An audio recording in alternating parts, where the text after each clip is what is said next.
Hi, all.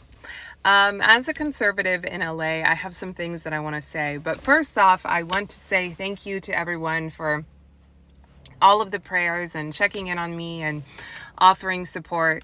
It's very much appreciated, but it's also not necessary. I am fine. Obviously, the threat still exists. We're not out of the woods yet, but it seems like myself and my home are going to be fine, which I'm very grateful for. We didn't have power for about 36 hours. I didn't have heat. I spent the night in a motel room, but at worst, that's just inconvenient and uncomfortable.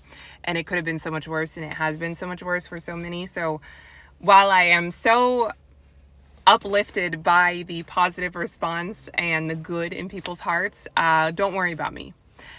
By the same token, though, I have some things that I want to say to not most of you, but a lot of people. As a conservative in Los Angeles, I see this attitude often when something happens in LA or happens in New York or happens in one of these bastions of liberal ideology. There's like this attitude from a lot of patriots and conservatives of, oh, well, it's deserved. Oh, well, you get what you vote for. Oh, well, we told you so. This almost dismissive, minimizing attitude of suffering and danger, and this like almost gloating and mocking of suffering. And you know what? Angelinos are human beings first, not Democrats, not crazy liberals. We are human beings first. And obviously, it goes without saying that we're also a very populous and diverse area. And I mean diverse in terms of thought, too. We are not all Democrats. We didn't all vote for this, okay? And even the ones who did are human beings first. Real suffering is happening. And I get that we might have played a hand in our own suffering. Some of us might have played a hand in our own suffering. That's true with all of us. You know, we suffer as humans, and oftentimes we played a little bit of a hand in it. And I get that you can't fix the suffering, that you can't solve it, that cause and effect is real, and you can't come in and save the day. But does that mean that you should be mocking it? That you should be gloating over it? That you should be saying, I told you so in real time as people are suffering? Does that mean that you should be minimizing it just because you think that it's deserved?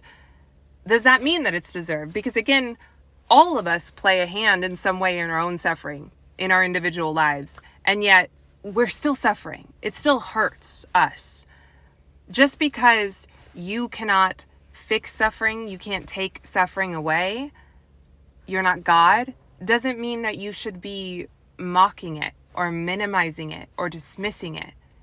I think even non-believers can get behind that. And especially if you're a believer, you shouldn't be having this dismissive attitude. I see amongst Christians sometimes, oh, God is taking care of LA because LA is basically Babylon. It's Sodom and Gomorrah. I don't know. Maybe God is taking care of LA. I don't know. That's not for me to know. But again, did God give you free reign to mock suffering, to gloat over suffering, to dismiss or minimize your fellow man's suffering? I don't think that he did. And while you're doing that, while you're pretending like you're on this moral high ground pointing down at Los Angeles, I'd ask you to remember, if you're a Christian, that you also are undeserving of salvation. Before God, you also are basically someone from Babylon. You are a wretched sinner.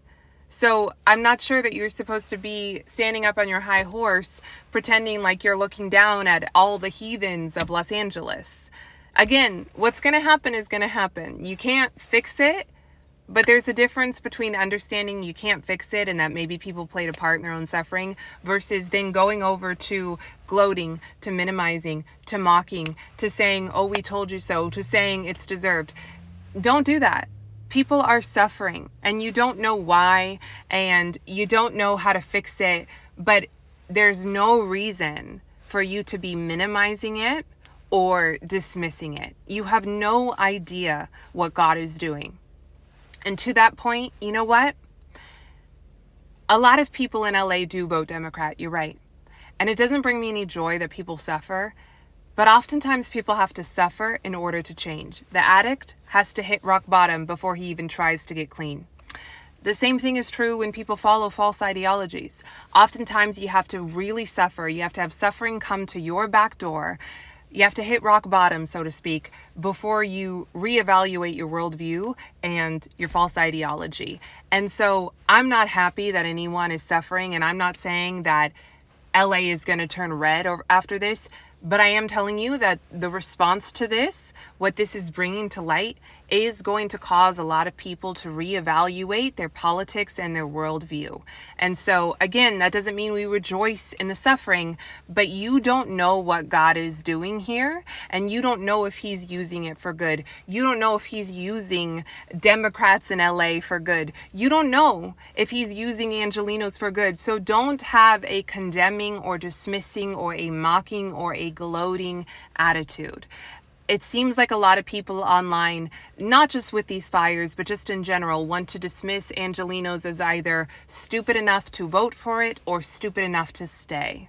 And to that latter point, you have no idea why people stay in LA or in California or in any of these liberal places. You don't know. I understand that it's probably wiser to get out, especially to get out of a city, but people stay for myriad reasons. People are locked in custody battles. They have to stay to see children. Some people are not allowed to leave the state.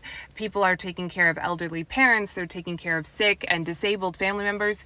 You just don't know. And I'm not pointing fingers at anyone for leaving and fleeing. I get it completely. But I also think that you have to understand that even having the ability to leave, to flee, is in some ways a privileged position. And God bless you if that's what you have. But it does mean that you don't need to look back and mock others for still being here, because you don't know why they're here. And I'd also offer that there is a strong argument to be made for staying and fighting, for staying on the front lines of the culture war, of the political war, and not ceding to the radical left, one of the most beautiful states in the Union with some of the best weather.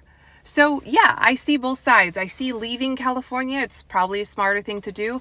I also see staying in California. It might be a necessary thing for you to do, and it might also be the braver thing to do. I see both sides. So in general, I just would ask that, especially Christians, but also conservatives and patriots, not take this dismissive, unnecessarily dismissive attitude to these places of either, oh, well, you're stupid enough to vote for it, or you're stupid enough to stay, especially in times of great suffering, which is what's currently going on in Los Angeles right now.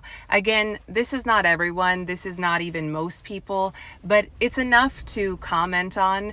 And I really hope that maybe it gives you a different perspective of how to look at this, because you shouldn't be so self-righteous. You shouldn't be so holier than thou. You shouldn't be so sickly pious. It's really not necessary.